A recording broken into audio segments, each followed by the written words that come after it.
afternoon. About 4 months ago I did two things. I went out and bought a short-sleeved shirt in confidence, and I set out the detail of this programme for the Kennedy Summer School. When we launched from New Ross the idea of a summer school, we got some comment on the Twitter hashtag and otherwise that it was a strange idea to have a summer school in what was called in September, to which I responded, this is the sunny southeast. We are certain it's going to be sunny in September. I was so confident I bought this shirt for the start, and here we are on this fine day. It is appropriate that the inaugural event, the first speaker at the inaugural John F. Kennedy Summer School would be Ireland's leading broadcaster, who himself has been involved at the highest level in the presentation, production of politics and current affairs on Irish television. There was no bigger political and current affairs task for the emerging RTE station than Kennedy's visit to New Ross and elsewhere in 1963. He is also the definitive historian of many things. He's the definitive historian of Eamon de Valera's relationship with Ulster, or policy on Ulster. And he's now also the definitive historian on the history of RTE and television in Ireland himself. Indeed, after the event out in the courtyard, John will be available to meet people, and at an especially reduced price of €20 will have available copies of his book Window and Mirrors, which he of course will be delighted to sign for you. So take that time, it's a fine sunny day in the courtyard after the event. Without further ado, we'll kickstart the inaugural John F. Kennedy Summer School with Dr. John Bowman.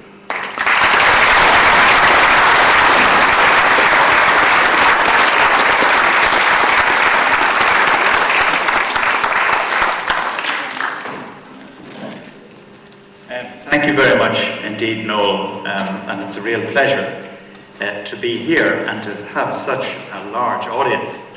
I can tell you, it's very reassuring. Some years ago, the history master in my daughter's school asked me if I would address the parents on history at second level and how it was declining as a subject. And I personally think that that's a great pity. So I said I'd be delighted. I said, but is it not the possibility that the decline may be reflected in a rather small audience? And he said, look, you get on with the paper, leave the publicity to me. So when I was going out to this sort of lecture, there was flash flooding in Dublin, and my wife said to me, you know how supportive spouses are at these occasions. She said, nobody's going to go and listen to you droning on about history. They'd be drowned, you see. So when I got to the school car park, I was delighted. They were mainly younger mothers. They were all jumping out of their cars, getting into the school. What I didn't know is that there was a special masterclass on how to get your bus line back after breastfeeding. And there was another masterclass in cellulite, what's to be done about it. I thought only French women suffered from cellulite. And three parents arrived for my lecture. So anything over 3 ever since has been a crowd. And I was telling this story to a psychiatrist in a situation where indeed I was the spouse. My wife was at a conference in Paris at the Sorbonne, and he was reading a paper, and I was telling him about my experience, and he had gone to room B12 to read a paper, and there were 2,000 psychiatrists at this conference, and they were all assembled. But of course, the Sorbonne is in the middle of bistros and museums and restaurants and fashion shows. And when they broke out of the plenary, he went up to room B12 and found he had an audience of 1. And as he finished, he went down to thank the audience for being there, and the guy turned to him and says, "Don't go now, I'm on next."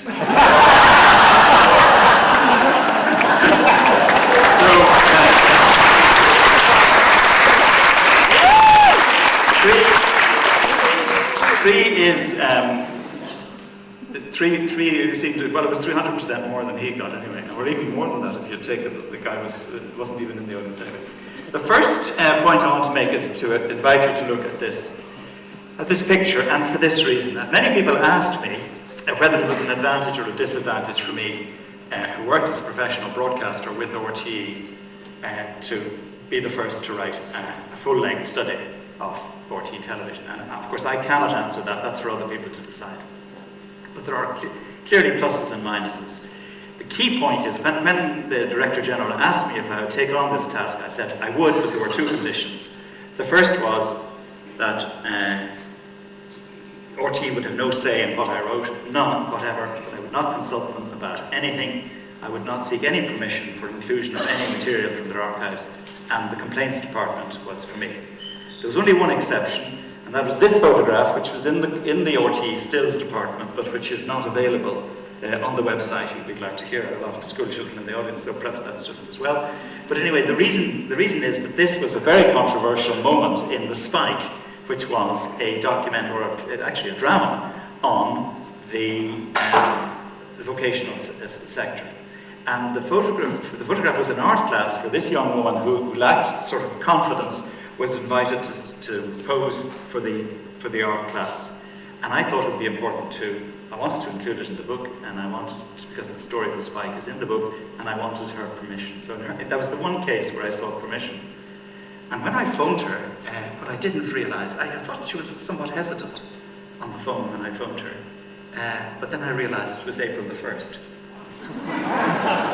And when she said, phone me back at 6 o'clock this evening. So by then she had checked everything out and found I was okay. And so the reason for her hesitation was that I was unaware that it was April the 1st and she thought it was possibly a wind-up. So there's reasonable enough surmise in her case. But I want to start by saying that I believe that Irish television is fortunate that its beginnings are rooted in public service broadcasting. The invention of radio and then of television must rank as hugely significant milestones in the history of culture, and not just popular culture. Programs on individual subjects could excite the curiosity of people, often people, whether listeners or viewers, who did not know a particular subject. They might pass up other opportunities to learn, might not borrow a book from the library on that subject, and so on, turn the page in a newspaper. With broadcasting, they came upon such subjects, and they had the choice of either watching or switching off. This is in the days before there was so much choice, which there is now. But in those early days, broadcasting, you found yourself watching something and it either engaged your attention or it didn't. And that's an exceptional point about broadcasting. It's different to other media in that way, which is why I say that the invention of broadcasting was a very important moment in the history of culture. And it drew in viewers and subjects to ideas where they didn't appreciate that they might have an interest, whether it's Mozart or a Cole Porter song or sport or architecture or whatever. I would go so far as to say that public service broadcasting is one of the great achievements of civilization. That this balanced mission to inform, to educate and to entertain, and that the entertainment would cross-subsidize the education. I think it's a hugely important matter. And the man who invented it really is this man, Lord Reith, the son of the Manse, the Scots Presbyterian, John Reith, later Sir John Reith, and later still Lord Reith, the first Director General of the British Broadcasting Company, as it was for about 4 years before it became the corporation. And what he did with broadcasting had a benchmark, not least because broadcasting was about a scarce resource. It was a wavelength allocated internationally, and therefore it was scarce, and you could either do what the Americans could do with it, which is they gave it into private enterprise hands, or what in the main Europeans did with it, which was public service. And I think it's hugely important that in Ireland we went the public service model. Lord Reith perhaps overstated his case a bit, and may have even got public service broadcasting a bad name. He didn't hide his loathing of commercial broadcasting. He told the House of Lords in the mid-1950s that somebody had introduced dog racing into England, somebody had introduced smallpox, the bubonic plague, and the Black Death, and somebody was now minded to introduce sponsored broadcasting with ITV. And by the way, the GAA weren't a million miles from Reith, because the protocols that they insisted on just 50 years ago for the first outside broadcast included an absolute guarantee from RTÉ that there would be no advertising whatever between the start of the match and the full-time whistle. And any advertising had to be introduced from the Montrose studio and couldn't be introduced by the commentator in Croke Park. So there was this antipathy to commercials in the beginning. In the Irish case, of course, you had a public service broadcasting model funded by the licence fee and advertising, and this was because of the need to have the station pay its way, which was, of course, something that they insisted on in the 50s, that whatever else, television in Ireland was not going to be any cost to the exchequer. But it's this capacity to generate revenue, whether from licence fee or advertising or commercial activities, to be geared not towards the profits of the owners of the station, but to be ploughed into making public service programmes, and that the station itself never makes any money, but puts it back into programming and subsidises minority interest programming by its successes in other fields. Private enterprise broadcasting didn't have that outlook at all. The bottom line was all that matters, and outcomes were very different.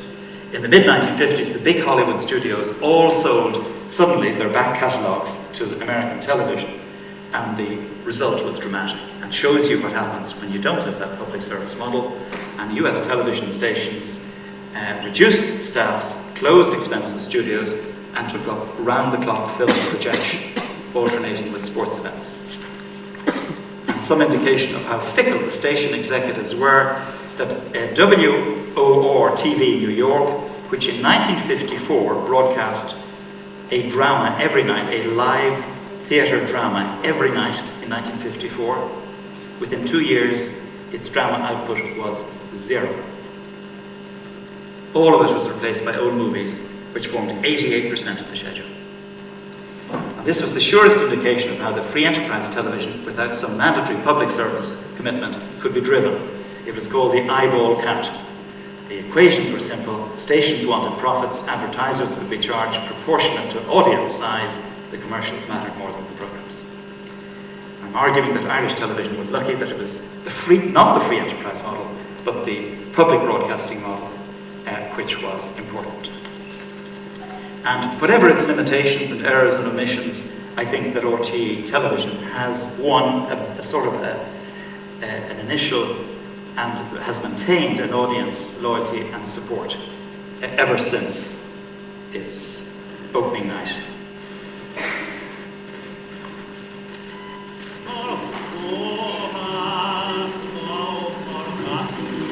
One minute to air. Clock is up. Standby captions on one. Standby telecine, please. Telecine standing by. Just 50 years ago. 10, 9, 8, 7, 6, 5, 4, 3, 2, 1. We're on the air. Caption up. Roll the national anthem. Take it. Sound. 1 minute and 28 seconds to the President's speech.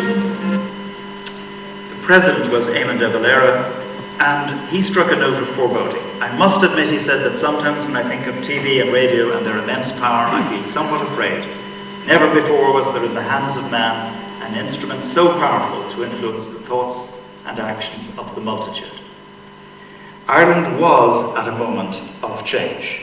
Swathes of rural Ireland had, until 1954, not got electricity. The rural electrification scheme came in 2 phases, 1948 and 1954, and if you didn't agree in 48, your neighbours further up behind you, up the hill as it were, mightn't have got electricity because it couldn't cross your land if you hadn't signed up. So it was 1954 before whole swathes of rural Ireland got electricity. Within 7 years, they had television. That's a speed of modernisation which is, development country now. The excitement about the new television was such that crowds gathered around shop windows in Grafton Street in Dublin to look at the test card in November. And there's one recording in the RTE radio archives where this Dubliner said, no, it's not as good as the BBC's. No. And he wasn't going to buy a license. He was going to stay with the BBC, but he didn't realise he had to buy a license anyway. So.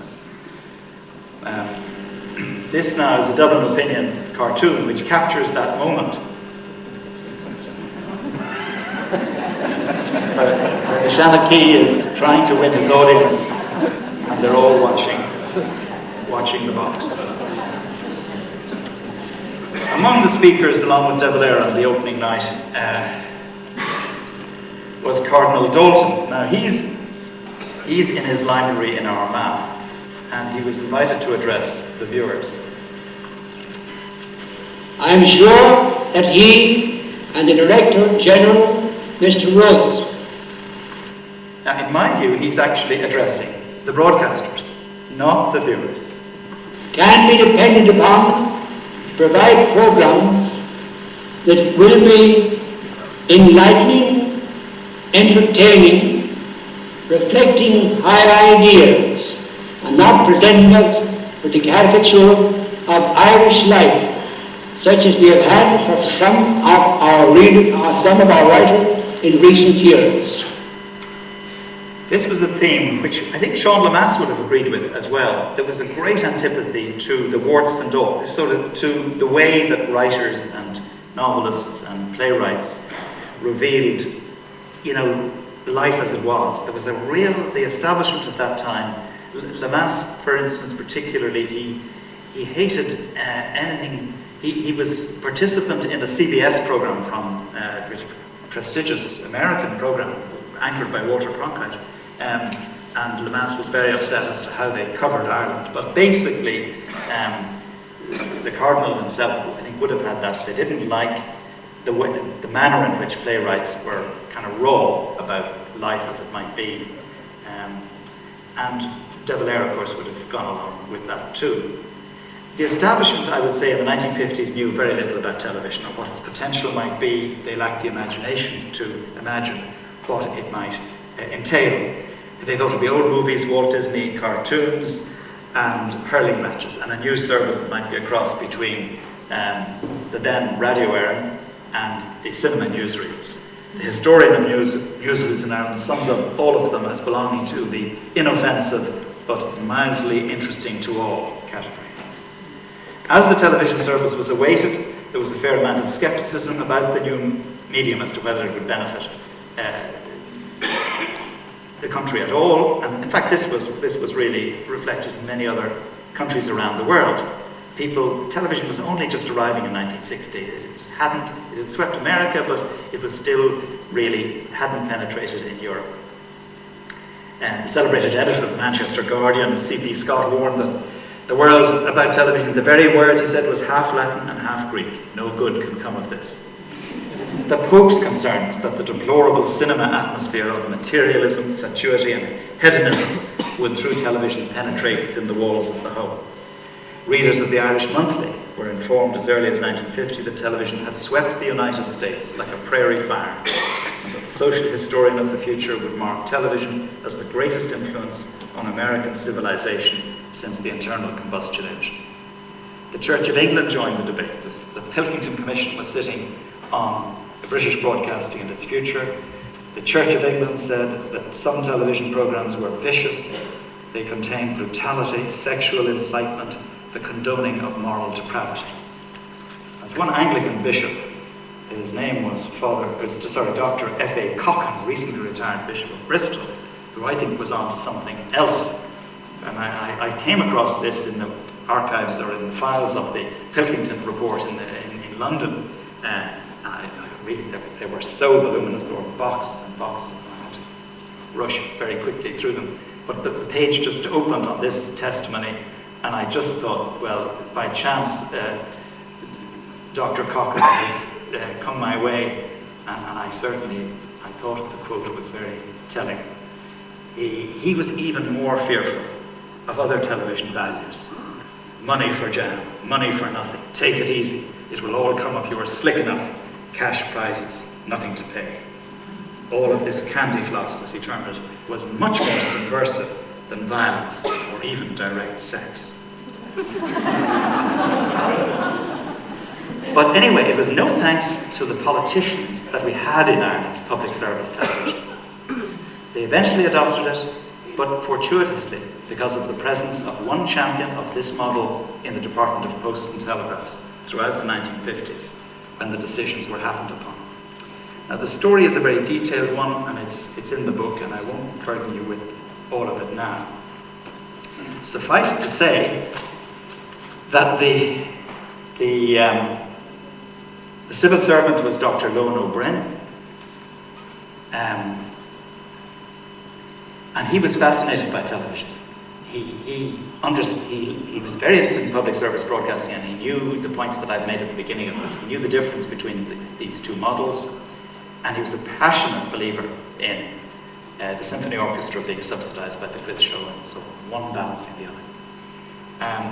But time was given by the politicians in the 50s to all sorts of crazy suggestions as to how television could be financed. One particular, McClendon, came from Texas. There were two, actually. There was Mickelson and McClendon. Both of them had ideas. And their basic idea was that Ireland had a spare wavelength, radio wavelength. And they wanted to use that to create an Irish Radio Luxembourg to beam commercial radio into the British market, which is what Luxembourg was doing. And with those profits, they would subsidize a free television service. And the government, the Lemass government, entertained this to some extent. Ford Fáilte did, Aer Lingus were interested, the Irish Optical Sweepstakes. Lon O'Brien was outraged by this idea.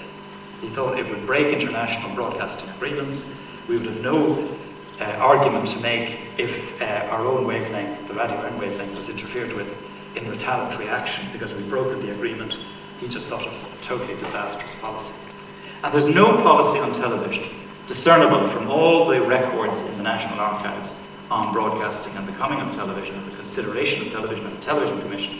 There's no discernible policy throughout the 1950s, except if you call it a policy, and that is the disparate contributions of Lon O'Brien.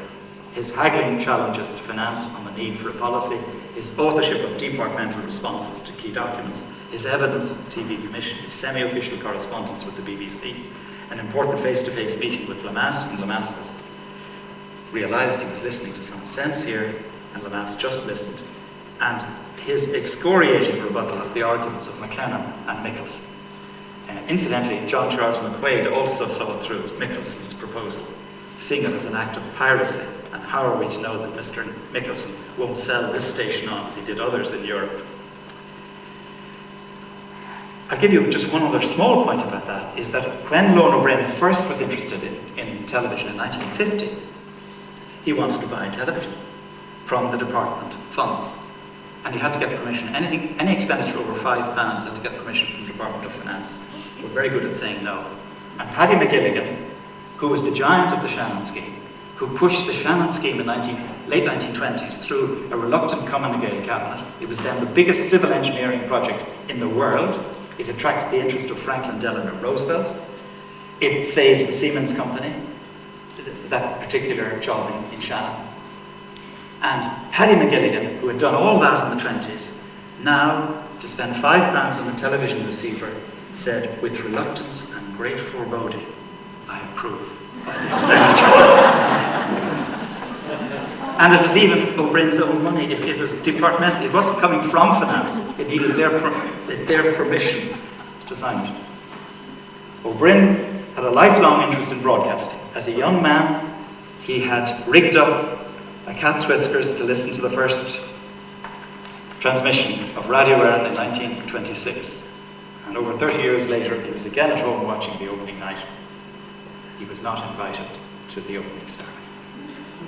I can still hear him telling me the world and his wife were invited. We're there. I wasn't invited.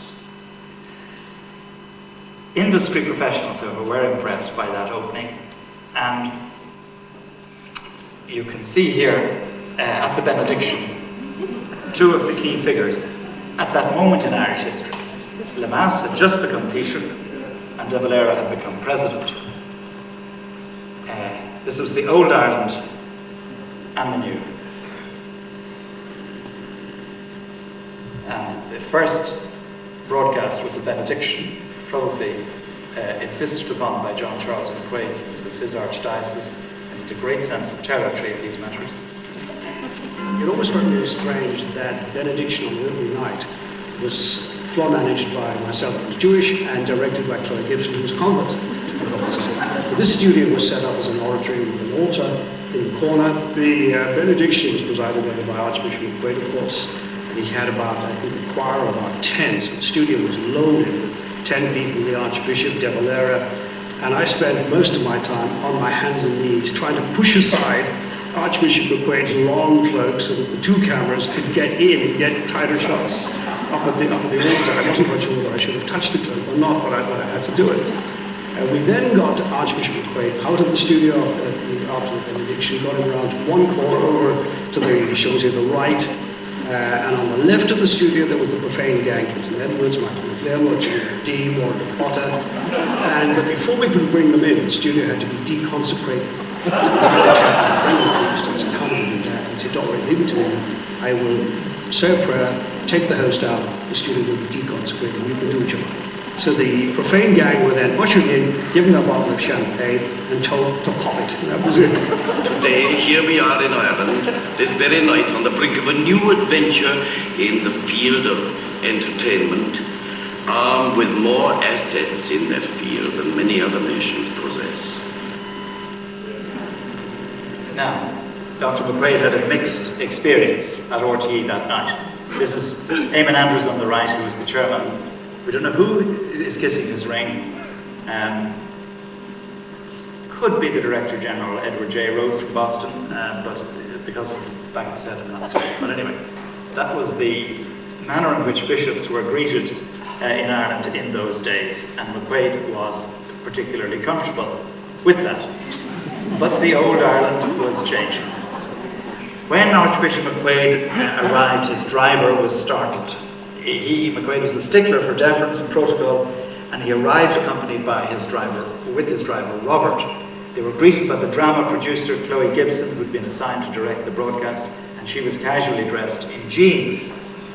McQuaid didn't approve of this at all. When McQuaid presented himself, accompanied by Robert, carrying his lordship's vestments, Chloe Gibson turned to the driver and she said, "Sweetheart, you can leave the gear down here."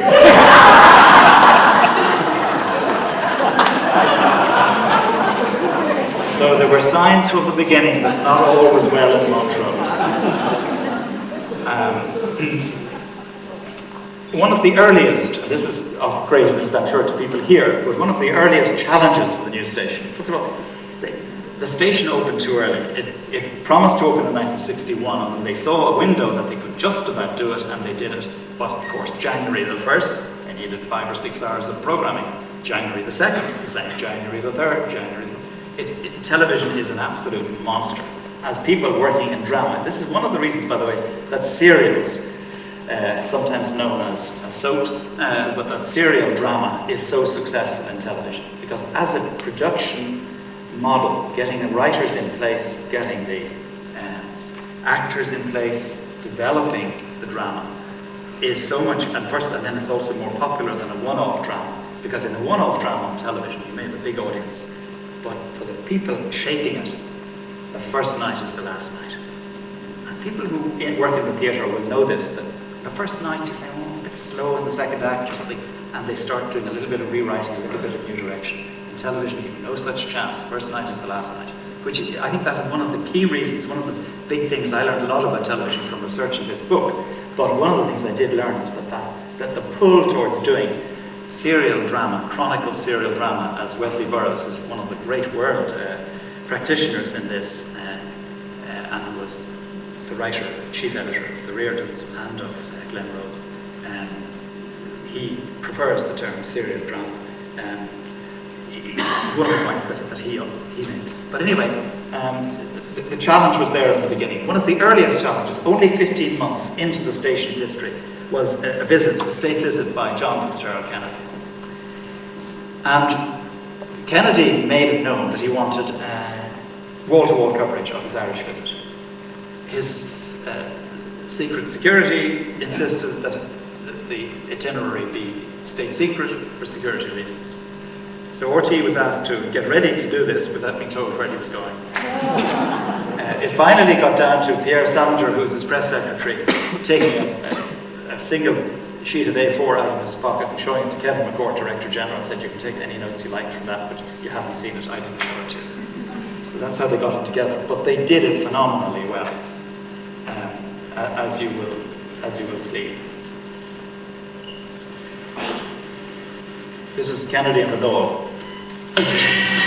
George Bernard Shaw, speaking as an Irishman, summed up an approach to life Other people, he said, see things and say, why? But I dream things that never were, and I say, why not? It is that quality. It is that quality of the Irish, the remarkable combination of hope, confidence, and imagination that is needed more than ever today. As you know better than I, Kennedy also came to this town.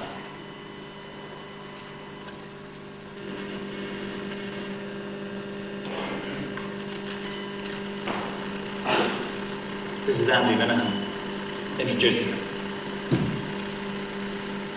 Not without some microphone problems, by the way.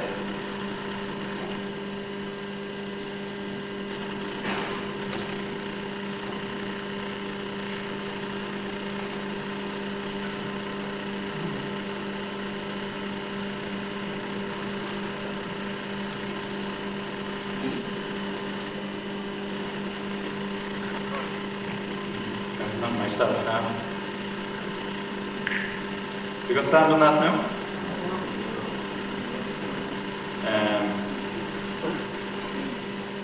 Anyway, there was a microphone problem in New Ross. There was one here as well. But Andy Minahan turned and he said, "Oh, some pressman," he said, has. Let me just try that again, because I did a rehearsal on this, and that was not. That didn't have any trouble on it.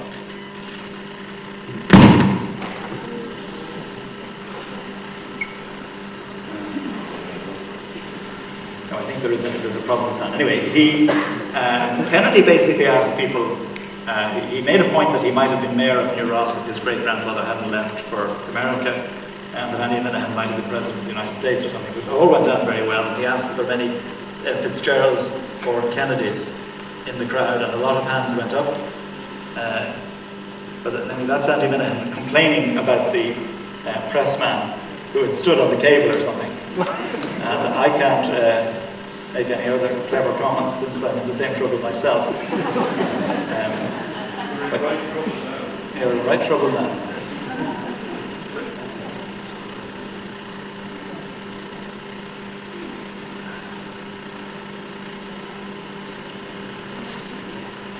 As I say, Kennedy's address was very successful, and he had a way. He actually, I think, in every place he went in Wexford, he said, "Are there any Kennedys or are there any Fitzgeralds?" Some of you may have been there. And this is Duncanstown, where he. Sorry.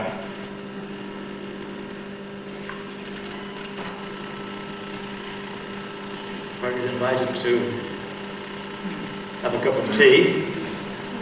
It's almost like Bubba Ted. Go on. He takes the cup of tea and he puts it down, and you just watch him now. He thinks it's a pint of beer. He doesn't take it by the cup, but he's anyway. Some of you will recognize some of the faces there. And now we go on to politics. The general impression was that the Kennedy visit was very successful in terms of RT and its presentation and its production, and the politicians were extremely pleased with it. But generally speaking, they were wary of television. They disliked criticism of their own efforts. They weren't participating in the programs, but they didn't like the people who were participating. So there were cranks and whingers, according to Lamass, who were always on the box. But as his own politicians weren't ready, or he didn't want them, he didn't think they were, some of them, up to it, it was a sort of catch-22, and RT was trying to push out the boat. This is a Dublin Opinion cartoon. It's the minister. This is the RT newsroom. It's the minister. He says that while he objects to the item and will raise hell if it's included, he is in no sense to be taken as bringing any pressure to bear. So the minister, who perhaps played that card from if one looks at the archives, one sees the great difference, for instance, between Brian Lenihan and Charlie Hogg, both of them. Ministers, coming ministers in the Fianna Fáil government. When Hoggy was upset, he remained upset. When Lenihan was upset, it blew over and he said, "Forget about it, it's water under the bridge." But Charles Hoggy had a particular concern about RT. He didn't like the place. He didn't like the equal seating that happened in a television interview. He thought the commentator on the Kennedy visit hadn't noticed him and hadn't named him. And there were all sorts of little quibbles. And his default, even his cabinet colleagues would say that there's no satisfying him about television. And he reserved a particular disdain for being interviewed live. He didn't like being interviewed live, and he didn't like the notion that the interviewer could ask him any question that came into the interviewer's head. He liked to be in control of any setting he was in. And this arose then because of the Farmers' March in which... Sorry, I've just gone one step too far there.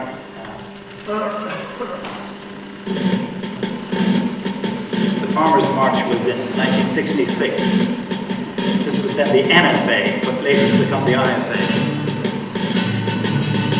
Now I leave aside my old great book, and I leave aside my plough, and I leave aside my horse and me own, for no more I need them now. We have already determined those. Because the march itself has brought a new realization among farmers that it is only by sticking together that they can succeed against the vested interests or our enemies. So, Rick Ardisi was the leader of the farmers, and they were marching to Dublin to meet the minister, who didn't meet them and left them outside the Department of Agriculture. The minister was Charles Haughey. This brought forward an issue in the Dáil in which Sean Lemass famously called RTE an instrument of public policy. And that's where the gap arose. Lemass saw broadcasting as an instrument of public policy. He was an aging workaholic who was not well. His health was not good. He had inherited power very late in the Devil era. And you can understand how impatient he was and how important it was to turn Ireland around and to modernise so rapidly. He didn't really appreciate that television in its general impulses was on his side and was also an agent for modernising Ireland. But unlike those who followed him, some of the politicians were slow to learn about television and how it could be on their side, or that it was just another instrument of publishing, really. Television has been presented with very many challenges over the years. I can only dip into some of this subject because it's such a big one, and I've covered, I hope, most of it in the book. But I want to consider now some of the points about Northern Ireland coverage. The subject is, of course, too big to be covered totally this morning. But the one point that can be said about all coverage about the North is that the coverage itself can distort and change what it comes to report. That was true, for instance, of the H-blocks and of the hunger strike. It was the choreography of the funerals, which becomes such an important part, and don't believe for a minute that that wasn't part of the strategy of those choreographing the funerals and the hunger strike. So it's a very difficult thing to get right. In fact, it is impossible to get a policy which is both good journalism and good citizenship. There's a tension there at the heart of all of that. But this point that I'm going to bring out to you now is a much earlier point, the initial civil rights campaign. This is Gay O'Brien, who is one of the leading cameramen in RTÉ at the time. You can see the sort of camera there. That magazine on top of this, behind his head, is full of celluloid. That is just crispy stuff that not digital, for those of you who are younger. That had to be brought down. It took about 2 hours between that being shot and exposed and becoming available and ready for broadcast. One of the reasons why some of the early footage was controversial was because it wasn't edited. It was just thrown on the screen. It had to be got down from Derry, say, to Dublin and just put on. So you hadn't time to edit it, or you'd miss the 6 o'clock news. So they put it on raw and with, haphazard consequences. On October the 5th, 1968, which is the day that Northern Ireland changes, this is Gay O'Brien. And I found this very hard to find, this particular photo. This is a still frame from BBC footage the same day. And that's Gay O'Brien there. He's behind the RUC lines. And this is the Civil Rights March of October the 5th, 1968. Eddie McAteer is on the left there, Jerry Fitt in the centre. Ivan Cooper is this man here, Ivan Cooper. And you see Paddy Kennedy and Paddy Darlington there as well.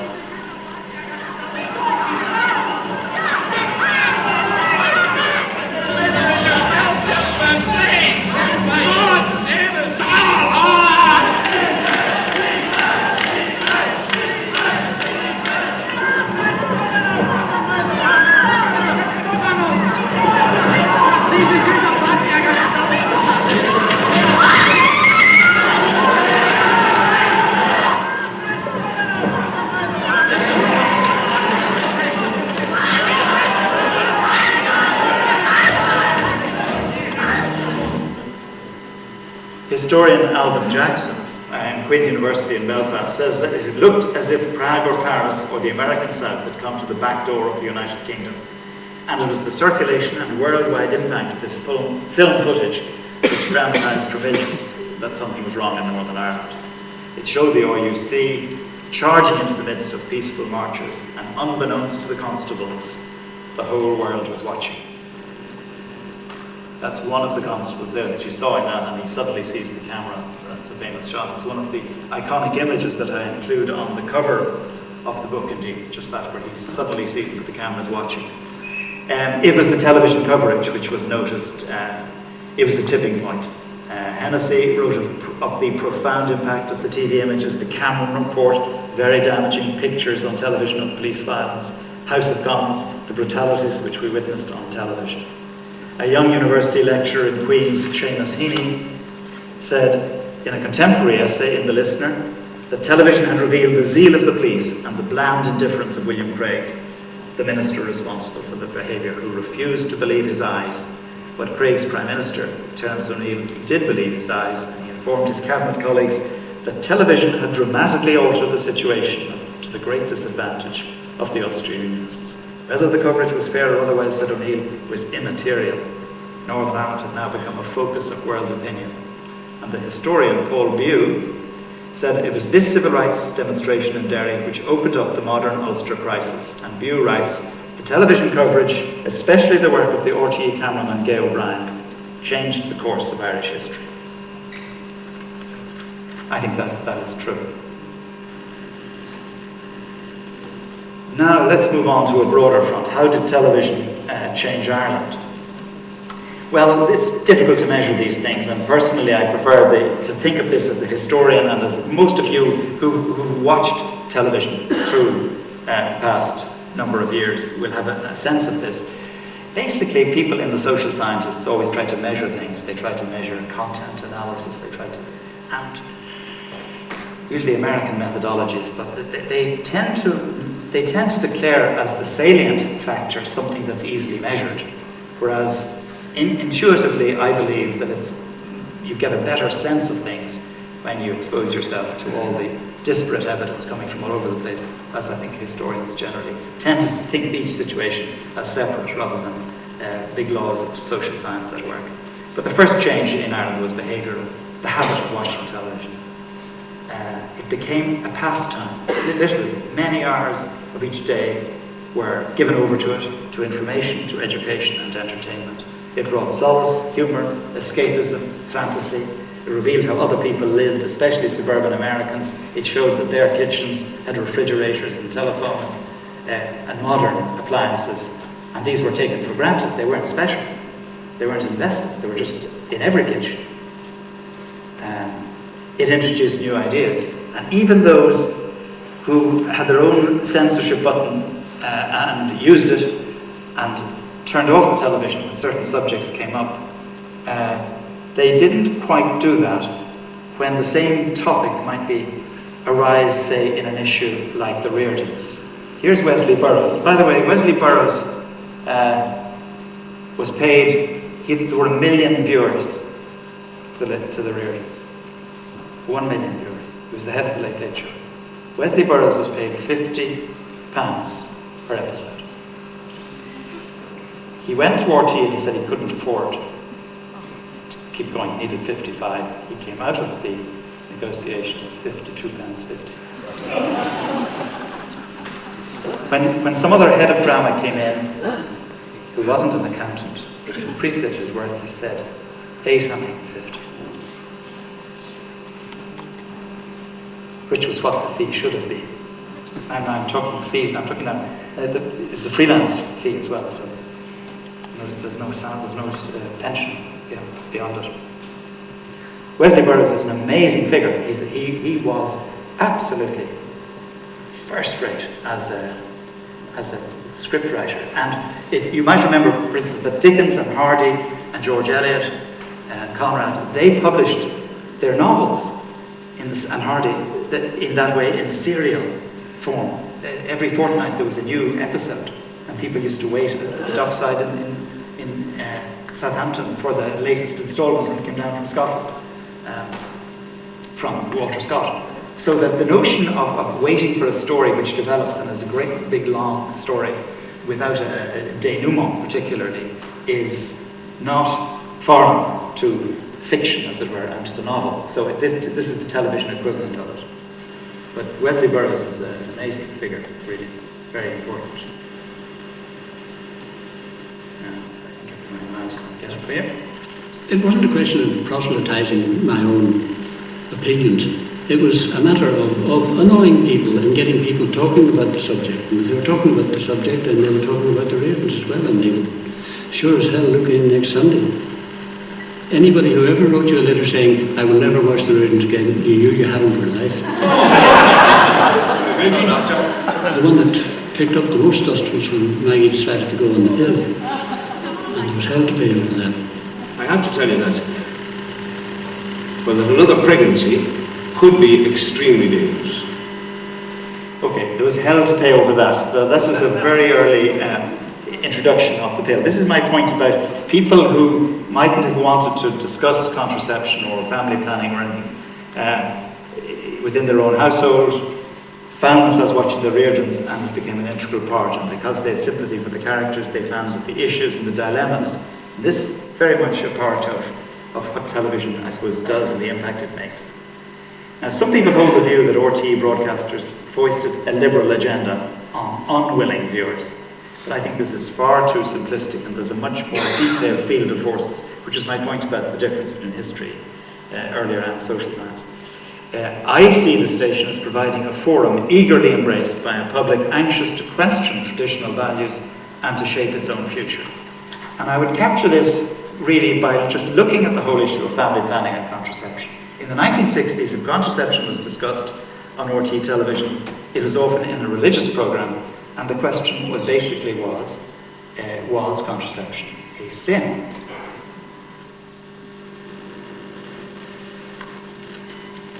There would be no change.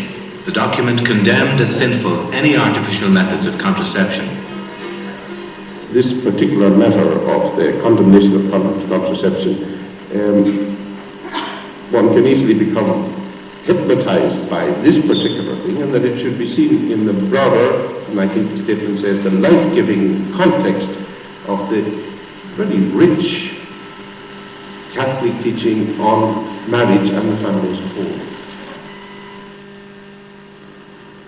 It was later discussed as to whether it was a crime.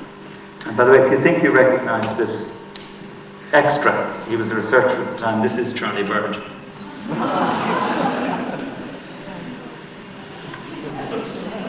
These magazines are common in supermarkets around the country. We were anxious to see how easy it is to import contraceptives from abroad. The first step is to get a couple of these magazines. Then open them up. But now there's a complication, because this advertisement is illegal. You can't advertise contraceptives for sale, even to married people in this country. So it went from being a sin to being discussed as a crime. And the RTE Director General in 1975, Oliver Maloney, expressed his concern that the station, quote, appeared to have slipped into a pro-contraceptive stance. This was asserted at a very interesting moment in the history of this issue, because Patrick Cooney, who's a letter, by the way, in today's Irish Times, correcting an absolute howler of a mistake in an editorial 2 days ago. But Paddy Cooney had introduced a bill in 1974, which was voted down by his own government, with Taoiseach Liam Cosgrave and Richard Burke voting against. And within a few years, Charlie Haughey was to introduce what was known as an Irish solution to an Irish problem. But the reality was that, and you can see this from census figures, that family planning is already happening in Ireland. It's absolutely obvious from the census figures and the data and the statistics around birth within marriage at the time. The truth is, the politicians, the bishops, and much of the medical profession were all straggling behind a major shift in public opinion and in sexual behaviour. There were so many Irish women on the pill as a cycle regulator that the Irish female population was making medical history. Never before in the history of humanity were so many women in such a condition. The truth, of course, was that the gold medal for cycle irregularity was not due to Irish womanhood. Rather, there was another gold medal due to the Irish male establishment, the gold medal for hypocrisy and self-deception. One of the most significant points about television is that as a medium, it has a facility to expose and melt self-deception and hypocrisy. Simply, for those for whom it was a major concern, women in childbearing years, they saw it not as a sin, not as a crime, but as a civil right. This big television moment where the Irish women's liberation movement went to Belfast to purchase contraceptives.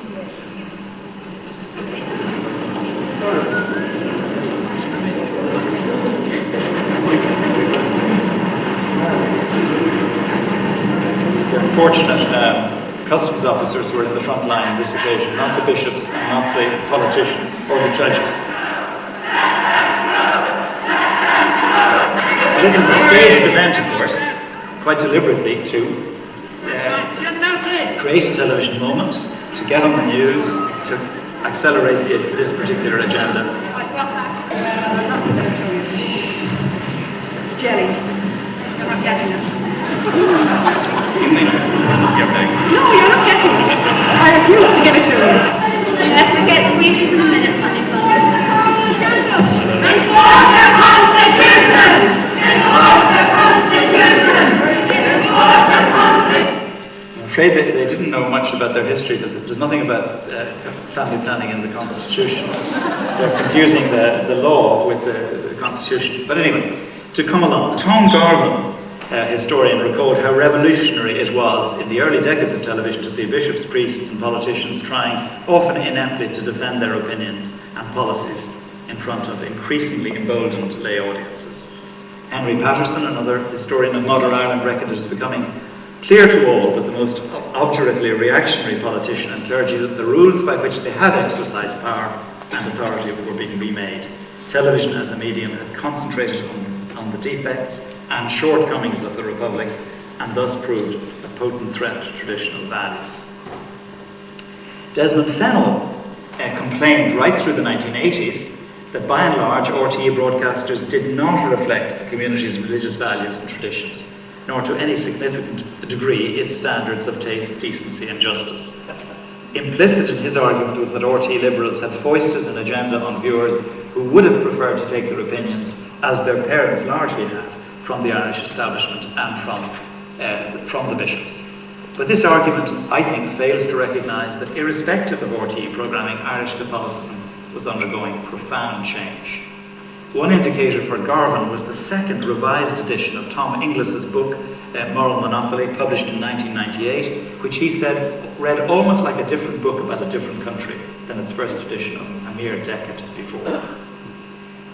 In all of this, I'm inviting you to remember what Walter Bagehot said in the 19th century, referring to the British monarchy: don't let daylight in on magic. The Church, in my view, had every reason, and the politicians, every reason to fear the daylight of television, because there was a lot of magic around in Ireland in the 1950s and earlier.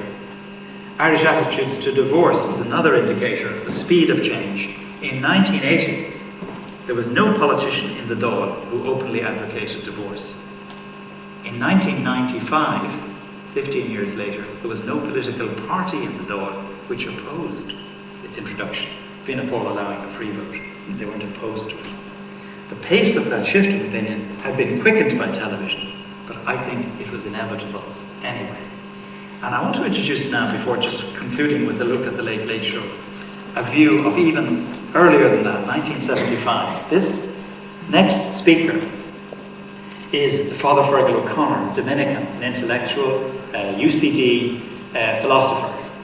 And I think there are very few programs anywhere that I know, and I don't know kind of that much about television in Finland, but I have some sense of it, and I'd be awake to hearing about any such programs. But I believe that RTE has managed to develop an argument with its own society and with a rapidly changing society, and has allowed that society to speak to itself, and particularly women. And in all of this, I would say that viewers have played an enormous role in the history of television in Ireland, because it was their willingness to watch in such numbers that encouraged broadcasters to sort of develop all these program formats. But Fergal O'Connor is here talking with Angela McNamara, who was the agony aunt of the Sunday Press for very many years.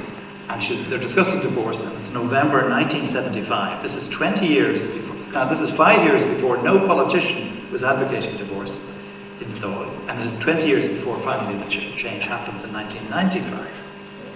But sort of the difficult cases was the issue that Gay Byrne raised, and Angela McNamara said, well, she would tolerate legislation for that, but then this contribution comes from Fergal O'Connor. And you'll notice how many ideas he packs into the minute and a half that you see here.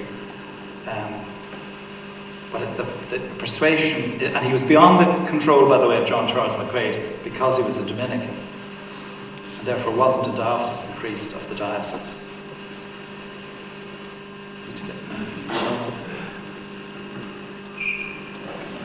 That comes later, that's a little, or not a hors d'oeuvre, but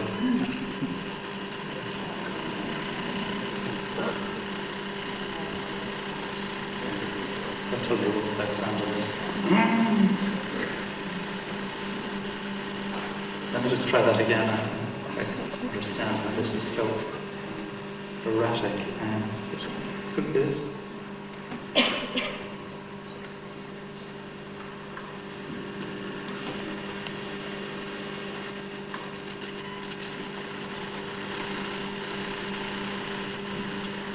Is it okay, Julian?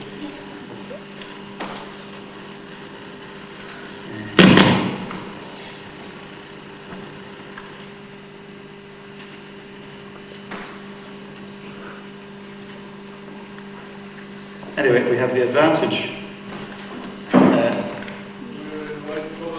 I'm in right trouble now, except I've taken the precaution of knowing the points that Fergal O'Connor made. And he said that he would support divorce. And he didn't mean a tidying up operation for a bad situation, but giving the right to remarry in civil law, irrespective of what our ideal Christian beliefs are about marriage. He's arguing for this change from Christian compassion. He would also argue in terms of the relationship between church and state. And he thought there were solid grounds of jurisprudence and philosophy. He quoted St. Thomas, and he made the argument that the state had no obligation to forbid evil actions unless there was an injustice involved. And he thought it was an injustice to condemn any two people who had once married and had failed to not seek a permanent future relationship. They were the key points he made, and he made them very tellingly, and I apologize to you for the fact that I didn't get those on sound for you. This now is another sort of part of the RTE coverage, which sometimes they were criticised for, but most of the clergy, I think, saw the point and mended their ways in terms of the sort of sermons that they would. I'll take the high road, and you take the low road. So the song goes. We're all very much on a road, the road of life. We have to take the rough with the smooth. We've got to follow the signs, or we'll end up going round in circles. But in the end, we'll reach our destination, heaven. See you inside for the sing-song. Take care. God bless. You're So that was Dermot Morgan, probably from a Mike Murphy program anyway. Anyway, let's go on to the Late Late Show. This is a photograph of Gay Byrne in 1960s, and that's the beginning of the Late Late Show, and 37 years later, that's his last show. There's the first, that's not actually the first, but it's one of the early shows, and that's one of the last.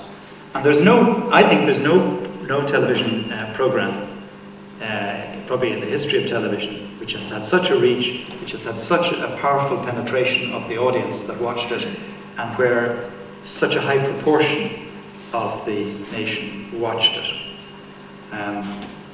It was the Late Late Show which, more than any other program, captured the impact which RT had on its own society.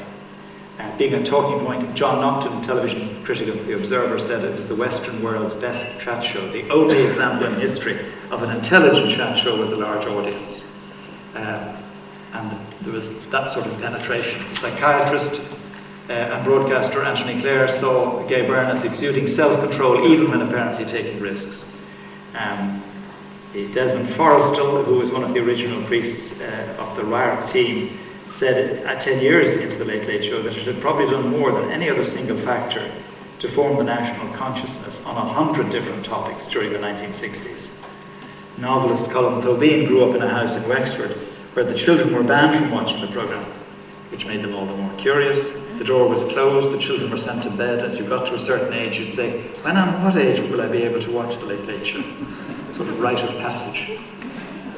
Especially exciting because Gay Byrne never announced in advance who was coming on. It could be a nun who didn't believe in being a nun. It could be someone talking about sex. There'd never been talk of sex in his house. It couldn't be easily turned off. There were no zappers, no remote controls. So for Tobin, it began by being forbidden and then became immensely interesting with great moments of pure embarrassment. There were certain opinions unsayable. And notably, the Conservative politician Oliver Flanagan said that until the Late Late Show there would be no sex in Ireland. And while this occasioned much humorous comment, in fact the point he was trying to make was that before the Late Late Show, that the topic of sexuality had not been discussed, that people could go from cradle to grave without ever discussing it. And that was the point. But it was a nation talking to itself, and is probably one of the leading examples, if not the leading example, probably in the history of television.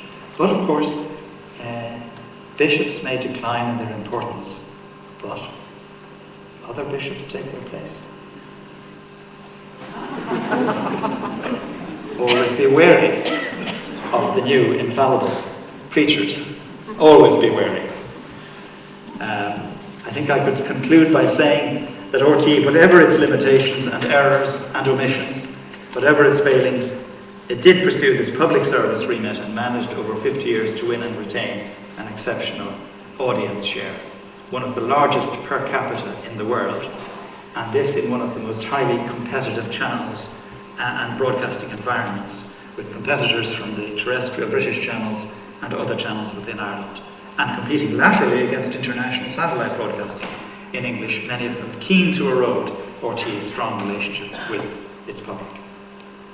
It got that public from its from many sources, not least from its ability to handle the big occasion, which of course they're also all subsidised by public service broadcasting. There's Kennedy and O'Connell Street, just 5 months before, in a similar setting, he died of Dallas. That's the Pope. Cameras there when he arrives in Ireland, 1979. Queen in Ireland. Great shot there of Obama. The camera's down here in the left corner of Obama, and Enda Kenny over on the right. That's one of the. To see that that's Dame Street. It's a terrific photograph of the depth of the. That was seen around the world and was provided to TV3 by RT. So that was the site. That would have been used by Michael Scott as the architect. If I can use my mouse as a pointer, which I probably can. Yep. This is Montrose House. Do you see that? Just where my pointer is moving there. That's Montrose House. The transmitter is just here. The big transmitter. The television station is there. Sorry.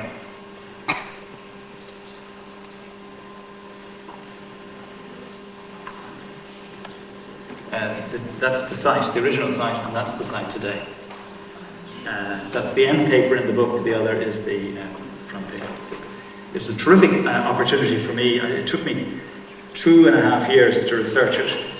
Noel was kind enough to say it was a definitive history. I can tell you it is not a definitive history. It is a history of an experimental kind, honestly told by one insider who applied the skills of a historian on a subject in which where he was an insider, and I knew a lot of the people involved. And all I can tell you is that I had some very simple decisions to make. Is that if I came across evidence about any person, and they happened to be a colleague or even a friend, I applied one simple rule. I said, if that was about Joe Bloggs, would it merit inclusion or otherwise? And if the answer was yes, it went in. And they had the problem, I didn't have it. So the book offended some people in RTE, but that's their problem. I took it on as a challenge that I would try and give a portrait of this phenomenal medium of television, and that it tries to show the very medium of television and its impact on any society, and also the impact which RTE itself then made within Ireland. And for those of you who differ with me, well, that's fine. I have no difficulty with that. No difficulty with the complaints department. I got I sent a review from an internal Fianna Fáil newsletter recently, and they seem to think I have a total preoccupation with Fianna Fáil. The truth is, Fianna Fáil were in power for the first 13 years that RTE was set up. And so it was there, and I think all parties in the 50s didn't understand what television might be. It was Loan O'Brien who managed that particular hurdle, and through a sort of fluke. And the story is very, very detailed, and it's in the book. You show how he emerges with the ball in his hand, and how he must have been so pleased that we did end up with the public service model, because we were certainly flirting with some very dangerous people. And it was greatly to John Charles McQuaid's credit that he saw through that immediately, where other people who ought to have seen through it much more rapidly didn't. Thank you very much.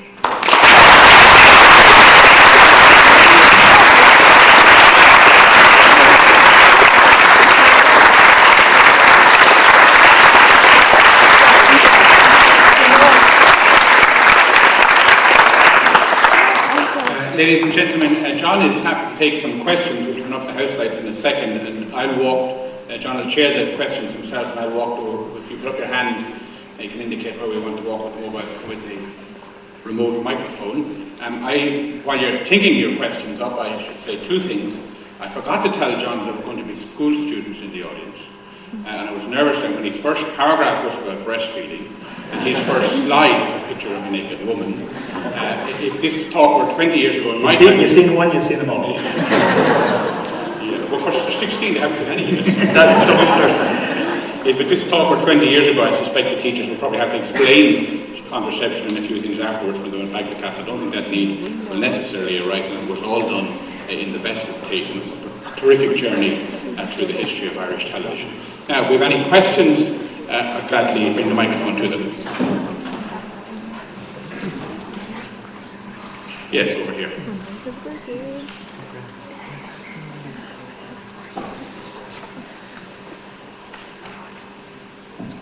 Thank you for that. Really enjoyed it. It brought us back through the years, and it's marvellous analysis. As someone who worked in the west of Ireland, we used to get bullfighting and flamenco dancing when RTE started first. That's right, there were reception difficulties and you were getting Spanish television, isn't that right? Bullfighting and so on. There were questions in the door about that. One of the things, I suppose, I was in the rag trade for 12 years, and one of the big worries, I suppose, we have now is lack of jobs. And one of the things I saw in those years was the demise of the factories. I worked for a man called John Bulger, whose family were originally from Ferns. He had 5 factories, one in, a lot of people used to make a joke about the one in North 3rd Street and what was in the window. They employed 200 people down over what's Pennies today. Just overnight that factory closed. Again, in the west of Ireland, I worked for a family, Gallagher's, who started a factory in the 1920s, and they were very progressive. The son was sent to Leicester to study fabric, and that was the first of the jersey stretch fabrics that we all know from t-shirts now, which are made of cotton, but they had wool as well. And they got the yarn from Salts in Tullamore. That was Salts of Ireland. I think it was a subsidiary of an English company. But we had so many factories around the country. And RT, I've never seen anything that covered the demise of those factories. Thank you very much. Well, I would kind of agree. Well, I can't agree or disagree because the strict answers I don't know. But if you're saying that that was an aspect of modern Irish history which was underreported, well, I'm listening to that point, and I think perhaps you are right. But the change in Ireland in the 1960s was phenomenal, and a lot of it would have happened with that because you were getting De Valera exit, Lemass arriving, and in the 1950s, middle 1950s, the Irish Times ran an editorial. Would Ireland at all survive? The emigration figures were such and the birth rate was so low that people wondered whether Ireland itself would survive, whether it was sustainable. The vanishing Irish, this is also mentioned, by the way, in the book. So the book is trying to not just tell the story of television, but tell the story of Irish history and how television was interrelated to it. But I hear your point. John, I just noticed in your presentation, and it's not a criticism, but being a Dub, I suppose, you're not particularly inclined to dwell in agricultural matters. One of the most influential people had a very significant influence on good agricultural practice was Justin Keating. Yeah. And his programs, together with Joe Murray, producing and doing radios, agriculture, had a significant influence, I believe, on a good development in agriculture. Could I just ask you? No, just to stop you there. Yeah. First of all, there was some reference when the whole instrument of public policy thing came out of the Farmers' March and so on and so on. But I take your point. But it is also true that the Reardons began as the reason that Benji was a graduate of Agricultural College and that his father was set in his old ways was that this was a device so that agricultural education could be smuggled into the Syria. That is where the Reardons actually started from. And there was a secondment from the Department of Education, Michael Barry was his name, same name as the first controller, was seconded from the Department of Agriculture to RTE for 6 months to help integrate the storyline of what the Department of Agriculture wanted to do in terms of modernising. And in fairness to Lemass, that's what he saw. I mean, quite often there was the Lemass agenda of instrument of public policy chimed with what RTE wanted to do as well on, I say, agricultural education, modernising. And Telefish Ferma it was when Telefish Ferma came along that the Reardons had the space then to go into all sorts of other issues that were more to do with the sort of cereal and the soap. The other comment I would have, as the late Blade was the single most important influence media-wise in this country, for the last 50 years, what would you consider the influential radio influence? The influential radio influence. Influence. Well, the first point to be made about radio is that radio was silent in 1960 on current affairs. I've written about this marginally in this book, that that there was no current affairs on radio in 1960. It was the golden age of what I call silent radio. There just was nothing.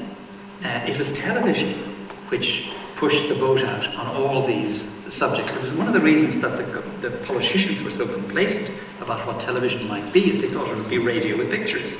But it was the energy, the extraordinary energy in 1961 of all these people in RTE, out in Montrose, this new medium, and it was the nature of television. It is daylight. It doesn't, I mean, why do you think television was postponed in South Africa? Why do you think the Trabant car flourished until the television was seen in East Germany? I mean, the Trabant car, because there was a 6-year waiting list, the East German government said, that shows you what a coveted car it is, whereas the showrooms are full of these BMWs. Who's buying them, as it were, because there was the demand and supply was in a different... The fact that the Trabant had a plastic axis was a further, this cutting-edge technology of the East Germans. But once television comes in, the game is up.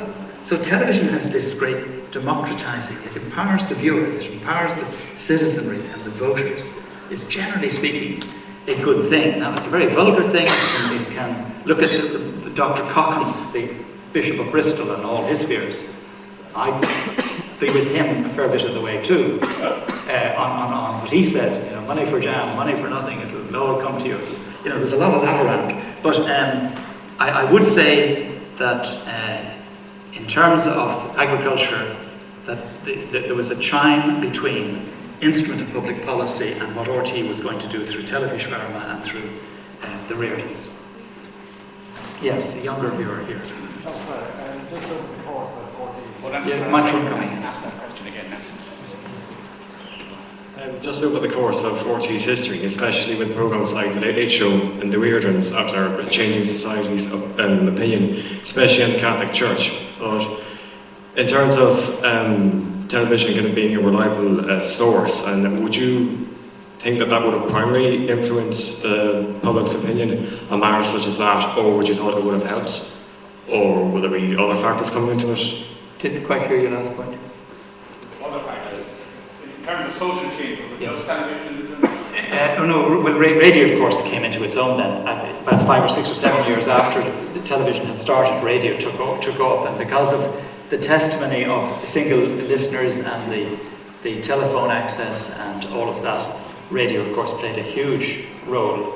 But no single programme probably did that as much as the media. But in all of what I'm saying, I think you should think of broadcasting as a publisher of everybody's opinion, and more, of course, of the viewers and of the listeners' opinions, and as a marketplace of ideas, but empowering people not to be told how to think or what to think or how to behave by usually elderly, male, self-important people, judges, bishops, politicians, doctors. They've all lost power. I mean, I'll give you another example, is that in the 1960s, doctors appearing on radio or on television were never named. Well, I always named them, but they were meant not to be named, because that was considered advertising. Now, the corollary of that is there is a medical truth, which this man in front of you is going to tell you. You know, we all know that doctors differ. So the whole notion that the medical establishment would just allow this particular voice to be heard, and that they were telling the sort of the truth, as opposed to being a scientist, which any doctor is, that they're as good as their opinion. That it is Joe Bloggs from New Ross, and that's it. He's written the article there, but somebody else may differ from him. So the public were meant to be just there as listeners, as passive people. So there's a general empowerment, but that's the very nature of the medium of broadcasting. Now we take 2 last questions. I know we have some students being sketched, but another young student here knows that. John, a very short question. What do you think was RTE's greatest failure in this whole area of public service broadcasting in that 15-year period? If any. If any, yeah. Somebody asked, but a group of historians went up to De Valera in the park at one particular point, and they asked him, what was his greatest... Desmond Williams actually asked him, what is your greatest failure? Pause, if any. Which in his particular case, well, it is very, well, of course it is huge failure quite recently, but I don't want to just dump on particular broadcasters who may have made errors of judgment in that particular case.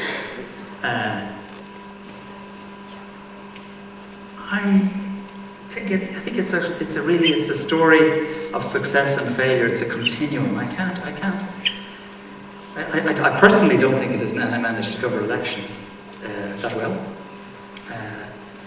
I think the possibilities for election coverage are just absolutely fantastic, but they're not being realised. That'd be just personal view. But we did get television debates, for instance, between party leaders 20 years after Kennedy-Nixon, and it took the British another 30 years to get near that particular point. But perhaps television has urbanised Ireland very fast. That was going to happen as well, as we all know. If you look at the 1961 census for Clare, and you look at males who are single, it's something like under 20, 99.8%, under 30, 97%, under 40, 93%. Now the truth is that the Clare men who were married were in Dublin or were in Birmingham or Boston, but you know, so that there was a lot of our social history has not been sufficiently captured, and perhaps in our archives that we haven't, although we've great riches, there's a lot of material that's not been kept or captured. The cost of a videotape in the 1960s was astronomical. It was a huge proportion of the budget. For instance, The Reardons was the first program in the history of television to be made on videotape. I presume you all know what videotape is, as opposed to crispy film, as it were, to be cut later. So that was one of the, people came from Australia, from Sweden, and from Yorkshire. Emmerdale followed it, actually, as a method of making a program. That meant that if John Cowley was walking, Tom Reardon was walking down through the fields and an aeroplane came over, he might turn and say, oh, those fellas and that noise, they'll upset the cows, or something. That was an ad lib, because he knew that if the noise drowned out, they'd have to start again from the beginning. There was no editing. And if you edited the tape, there was a jump cut, and the tape was now no longer an available tape of 1 hour duration. There was now a jump cut at 35 minutes, so you now had a 32-minute tape and a 26-minute tape, which were less valuable. So the cost of the tape was an astronomical proportion of the cost of production of the program at the time. Hello, John. Thank you very much for an enjoyable tour through the history of television in Ireland. But what I wanted to ask you relates to your own programme, Questions and Answers. And did you really think that night when Brian Lenihan answered the question that it was going to have an outcome on the presidential election? I did actually, yeah. And the reason, first of all, I'd like to clear up one particular point on this. There was a Fine Gael ambush that night, but Questions and Answers was entirely an innocent party. I know Mary O'Rourke has sort of said once or twice that John Bowman has said it was a Fine Gael ambush, as if we were part of the Fine Gael ambush. The reality was that we had 3 programmes, and there were 3 candidates, Robinson, Curry, and Lenihan. And the format that we agreed with the parties was that Robinson would be on the first Monday, Curry the second, and Lenihan the third. But in each case, of course, there'd be other people from the different parties.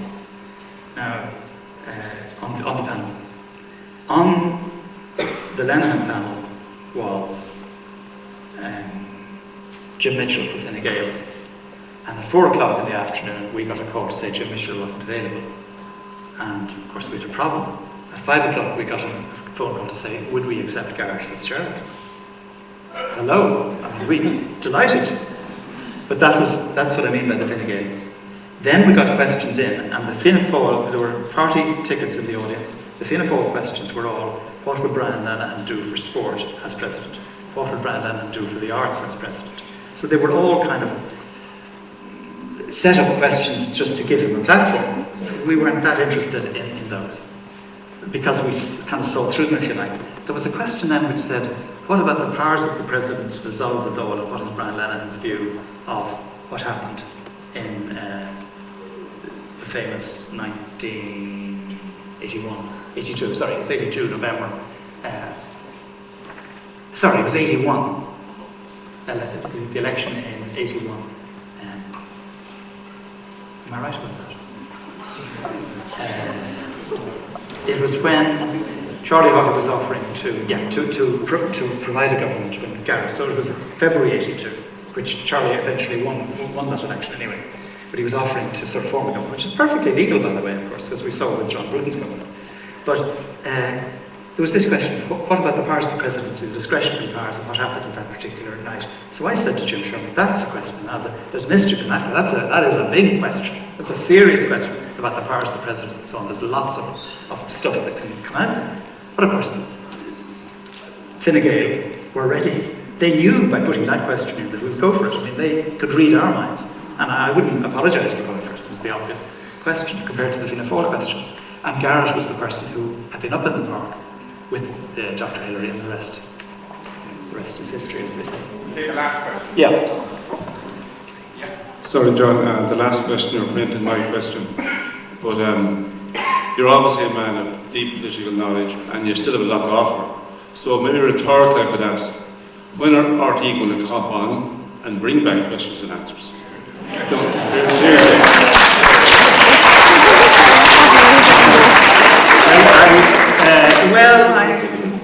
I left questions and answers to write the book, and I'm very pleased that I did, because I got great fun out of researching the book. I like working as a historian. But I tell you one thing, I wouldn't do questions and answers again unless it had 62 minutes of airtime, because they cut it back to kind of 51 minutes, and truthfully, it is very hard work to go through. I'll give you a very good example. The French Justice Minister in Sarkozy's government had a baby, and she had cesarean delivery, and she was back at her desk in 48 hours. And we had a panel that night of Mary Coughlin, Alison O'Connor, and another woman, Trajan Pacific. They were all mothers. And this question came in, and I wanted to start with it actually, but we didn't start with it, and we didn't get to it. And it was one of the few questions on question and answers where I hadn't a clue and Alison O'Connor wrote about it the following Sunday, that this woman was a disgrace to womanhood, that maternity leave had been a hard-fought battle, and what was she letting the side down by going back to her desk so fast? But I mean, I just think that that question that is off the agenda, that's coming from left field, is a very important part of any programme of that kind, and I just thought that it was far too closed down, and there were all sorts of reasons why the time frame wasn't, but I just think it desperately needs 62 minutes and not 51. The difference is absolutely, it's like going to a restaurant and enjoying yourself, as opposed to going to a restaurant and you're down, you look at the menu, it's delightful, you're in nice company, and the head waiter comes to you, by the way, we need that table in 50 minutes. Your night is over, you're not going to really enjoy it. One last very short question. John, I'd like to thank you for your tremendous insight into the history of RTE today, and for coming to Ross and giving us this talk, but also to thank you for your own massive contribution to RTE television and radio down through the years. Thank you.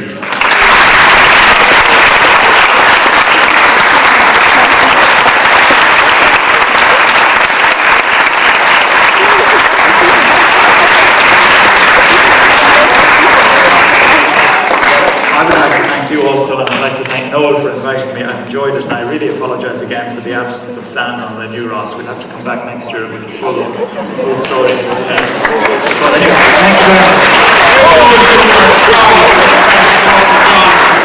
thank you very much.